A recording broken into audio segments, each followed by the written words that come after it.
Thanks for tuning in to WFRE's Hometown Heroes, brought to you by Overhead Doors of Frederick. And we are, for this month, featuring people from the Frederick County State's Attorney's Office. And I think this is a good one to start us off with, a good person. It's Lindsey Carpenter, and you work with Charlie Smith at State's Attorney's Office. What's your title? What do you do? I am the chief of the Special Victims Unit, so I prosecute all cases that deal with child abuse, both physical and sexual, all sexual assault, as well as all of the human trafficking cases. So that's a pretty big title, and unfortunately, I'm sure you are very busy at the State's Attorney's Office. Unfortunately, yes, we are, but it's also important to make sure that our victims are protected and those offenders are held accountable. So you graduated from Frederick County School? I did. I graduated from TJ High School. Okay, you're a patriot. I'm a knight. So I think this interview is going to go just fine because Middletown and TJ, we did, for the most part, get along. Yes. Not my rival like Frederick High. Oh, I know, Frederick High. No, just kidding. What made you want to be a lawyer? And I don't know how long you've been a lawyer for, but go to college. There are so many options. What took you down that path of law? So I've actually always been interested in criminal justice. I actually interned at the sheriff's office way back in high school. And I just knew I always wanted to go into some track of law enforcement. I didn't think I wanted to be a road officer. And so that's kind of how I went the trajectory of being an attorney. I did an internship at the Baltimore County State's Attorney's Office when I was in law school. I worked in their domestic violence unit, and that's really when I figured out that that was my passion and that's what I wanted to do. How many years have you been in Frederick County? I've been in Frederick County since 2017. So okay. I was in Baltimore County before that. I became a lawyer in 2013. And so I had been in Baltimore County a couple of years, and I've been here since 2017.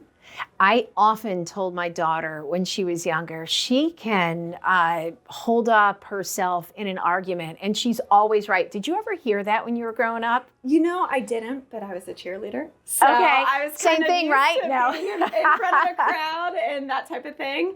It was very funny because I always thought, when I interned with a law firm, I was like, I will never be a litigator. I'll be on the back seat doing all the paperwork. And it just came naturally with being a cheerleader and being in front of people. So. I know that your job, it's very demanding, long hours, and I'm sure emotionally draining as well. What keeps you coming back day after day? Because we play music. It's all happy for us. Yes. Not the case for you. But I find it very rewarding to be able to be that voice for victims and to have someone, especially the children, stand up for them and also to hold those offenders accountable and protect our community. I mean, that's huge. And we need people who are able to do that. There are a lot of people that get scammed, online romances, and it's usually the elderly. And we have a lot of young people who are going to be watching this. What kind of advice could you give to younger people to maybe have them watch out for grandma, grandpa, elderly people in their life to not become a victim of a scam? I think it's really important that everyone is aware of the online danger. One of my colleagues so eloquently put it that parents are constantly worried about the creepy man in the white van, and the creepy man in the white van is now our cell phone. And I think everyone throughout our community, despite your generation, doesn't realize the significant vulnerability that electronics and devices puts on the elderly, us, all the way down to our children. And so just being aware, don't believe everything you read online, don't believe every text message you get if it's unknown. We really need to be vigilant. You still have dangers outside of that, but the real dangers are now electronics. And that's very unfortunate. So you grew up in Frederick County. You've seen the area change over the years. What do you like best about this community? I love the camaraderie, the close, tight feel. I also love, just being able to have fields and rolling farmland and not have that big city feel, but also have access to, a beautiful downtown. I love Frederick.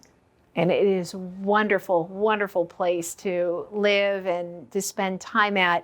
Now I'm going to get a little personal. known Charlie Smith for a very, very long time. Did he do anything for you guys, like bake homemade cookies, bring donuts in? Because he comes here quite often, and we don't get that from Charlie Smith.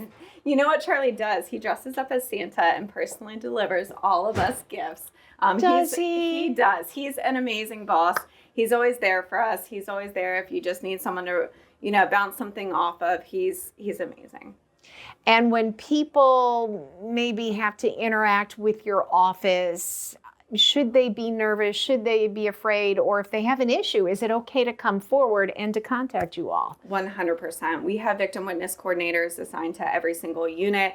I'm always willing to have a conversation with a victim. I've had conversations with individuals who we don't even have an active case with. They just want to know, if I do report this crime, especially in my line of work, what does that look like? What does the court process look like? And I have those conversations because I want people to know what it looks like, and we're always open. Wonderful. Well, thank you so much for being our hero this week. And you've been watching Hometown Hero, brought to you by Overhead Doors of Frederick.